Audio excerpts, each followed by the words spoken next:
Sean Payton just revealed the secret behind the Broncos' playoff push, and it might change everything. There is something happening in Denver right now that not everyone understands yet. It is quiet, it is deliberate, and it is powerful. The Denver Broncos have found a rhythm that feels different from anything we have seen in recent years, and the signs of a deeper transformation are everywhere. After a convincing Week 8 victory over the Dallas Cowboys, the mood in the locker room was not celebration. It was focused. The sense inside the building was not that they had arrived, but that they had finally begun. Sean Payton knows it, and he has called it vital, a single word that has sparked conversations all across the league. The Broncos are no longer chasing relevance, they are building something that could redefine the AFC. Sean Payton's comments about the team's direction were short and careful, but the implication was heavy. He spoke about a vital piece, something essential to the Broncos' playoff run, a component that separates contenders from pretenders. Everyone is trying to figure out what he meant. Some say it is Bo Nix finally stepping into his own. Others think it is the balance between J.K. Dobbins and R.J. Harvey in the backfield. There are even whispers that the real story is the chemistry between the players and the staff, that quiet unity that great teams are built on. Whatever it is working. And the rest of the league is beginning to take notice. Bo Nix, the calm before the storm in Week 8 against the Cowboys. Bo Nix gave the kind of performance that does not just win games, it changes perceptions. It was not about flashy plays or risky throws, it was about control, composure, and consistency. Every snap, every read, every release had a purpose. Nix looked like a quarterback who understood that the difference between a good team and a great one is precision. He completed 19 of 29 passes for 247 yards for touchdowns and 1 interception. He averaged 8.5 yards per attempt and finished with a 117.4 passer rating, both season highs. But even those numbers only scratch the surface. The opening drive told the story better than any statistic could. Nix stood in the pocket, eyes calm, scanning the field, and then fired a 26-yard strike to Troy Franklin to open the game. The throw was sharp, confident, almost surgical. It set the tone for what was to come.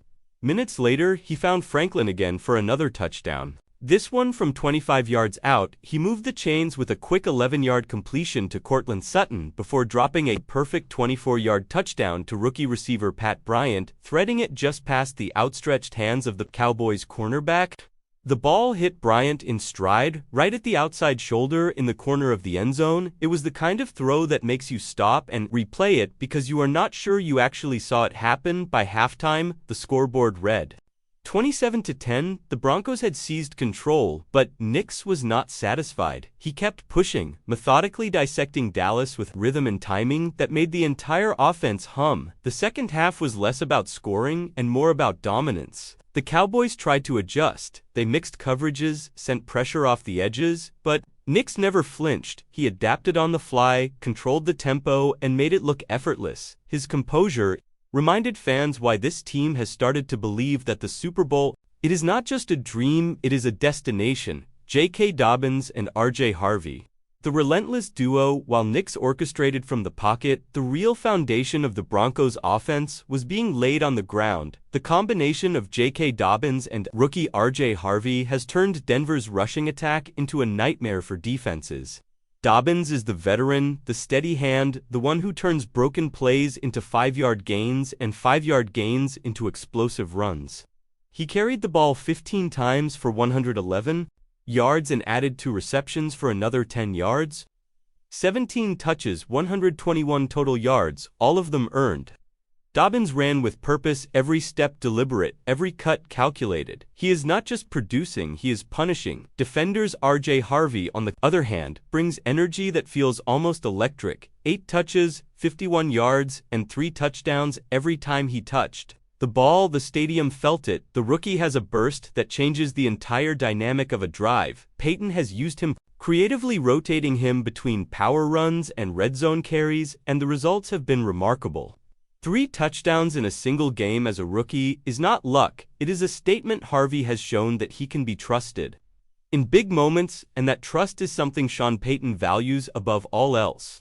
Together, Dobbins and Harvey give the Broncos balance and unpredictability that make the offense difficult To defend, the Cowboys' defense could not commit to stopping one without opening the door for the other. Every time they loaded the box, Knicks found an open receiver. Every time they dropped back to defend the pass, Dobbins and Harvey tore through the gaps. It is that balance that makes Denver dangerous. It is not just talent, it is design. Troy Franklin, the silent spark. Then, there is Troy Franklin, the receiver, who is quietly becoming the most important weapon in this offense. Going into Week 8, he carried a modest grade in the PFS, NWR impact metric, ranked around average, but he left the field as the talk of the game. 6 receptions, 89 yards, 2 touchdowns, 8 targets total, and every one of them meaningful. Franklin has the kind of speed that forces defenses to respect him deep, but what makes him special is his ability to find soft spots in coverage and turn short passes into big plays. His first touchdown came early in the game, a clean route, perfectly timed throw, pure execution. His second came in the final quarter, a reminder that Denver's offense does not take its foot off the gas. Even with the lead secured, Franklin's chemistry with Bo Nix is no coincidence. The two have spent months working on timing, precision, and trust.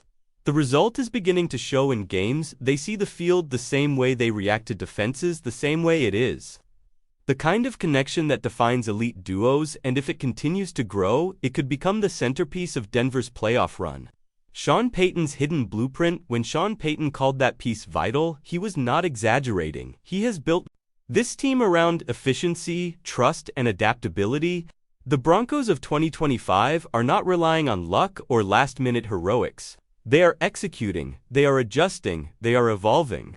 Week by week, they have transformed from a team searching for identity into one that plays with purpose and confidence. Payton's influence is everywhere, in the play design, the preparation, the discipline, and the refusal to be satisfied. The defense has become one of the most consistent in the league. The offense is finding its rhythm, and the special teams have quietly improved. But it is the mentality that feels new. Every player talks about the same thing: focus, execution, consistency. It is the culture that Payton has spent years perfecting, and now it is paying off. At 6-2, the Broncos sit atop the AFC West, but inside the facility, no one is celebrating. The feeling is that the real test is only beginning. The playoffs are within reach, but Payton's message is simple: stay hungry, stay sharp, and keep building. The next few weeks will define who they really are. If you watch closely, you can sense it. The way the players talk, the way the coaches plan, the way the team carries itself, it feels like something is forming, something that could take the entire league by surprise. The Broncos are no longer trying to prove they belong, they are preparing to take what they believe is theirs. And so the question remains, how far can they go? How much higher can they climb? The only way to find out is to keep watching, because if Week 8 was any indication, the story of the 2025 Denver Broncos is far from over. It is only just beginning, and when the final chapter arrives, it might be the one that changes everything for good.